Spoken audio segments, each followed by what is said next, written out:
Office থেকে বাড়ি ফিরে বাবা আর বড় চাচিকে ঘনিষ্ঠ অবস্থায় দেখলাম। আমি দাঁড়িয়ে থ হয়ে আছি। তারাও আমাকে দেখে আতঙ্কিত হয়ে গিয়েছে। বাবা রুম থেকে বের হয়ে গেল।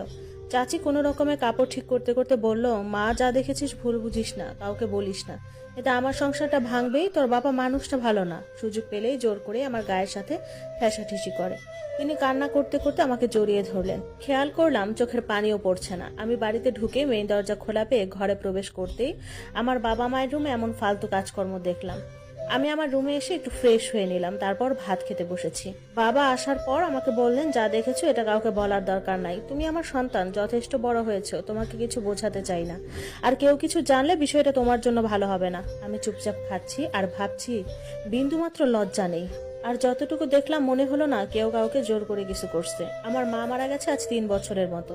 আমার মা গাড়ি অ্যাক্সিডেন্টে মারা যায়। মায়ের সাথে কখনো বড় চাচির সম্পর্ক ভালো ছিল না, কারণ সংসারে মাতব্বরি করতো বড় চাচি, যেটা আমার মায়ের একদম পছন্দ ছিল না।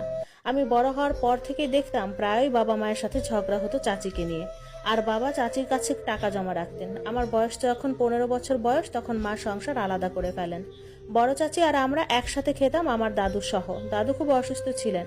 5 বছর আলাদা খাওয়ার পর মা মারা গেলে আবার একসাথে হয়ে যাই। তখন বাবা ঠিকমতো বাজার করতেন না। দেখা যেত আমাদের ঘরে একটা মুরগি আনলে বড় চাচিদের জন্যও আনতেন, অথচ তারা কিছু আনলে আমাদের দিতেন না। ঘরের কোনো ডিসিশন নেওয়ার সময় বাবা বড় চাচির সাথে আলাপ করতেন। আমার মা যেন দু চোখে বিষ ছিল, কোনো কিছুই শেয়ার করতেন না। আমার বাবা স্কুল শিক্ষক, কিন্তু তার নিজেরই শিক্ষার অনেক অভাব। বাবার মুখে ভাষা ভীষণ খারাপ ছিল। আমি বড় হওয়ার পরও উনি আমার গায়ে হাত তুলতে চাইতেন। মা মারা যাওয়ার পর আমি আরো একা হয়ে যাই, আর এ কারণে চাকুরিতে ঢুকি। হাসপাতালে রিসেপশনে জব করতাম। পরিবার থেকেও কিছু বলতো না, বাবা অনুমতি দিয়েছিলেন। প্রতিদিন অফিস যাওয়ার সময় ভাত খেয়ে যাই আমি। আমার বাবা সকালে উঠে বড় মার সাথে রান্নাবান্নায় সাহায্য করতেন, গল্প করতেন। অথচ আমার মা থাকাকালীন আমার বাপ ভাত খেয়ে প্লেটটাও বেসিনে নিয়ে যাইতো না। আমার বড় চাচা ছিল একটু সহজ সরল সাদা সিধা মানুষ। সবাই ঢিলা বলতো, উনি এত কিছু বুঝতেন না। বউ যা বলতো তাই শুনতো। উনি 2টা খাবার পেলেই খুশি থাকতেন।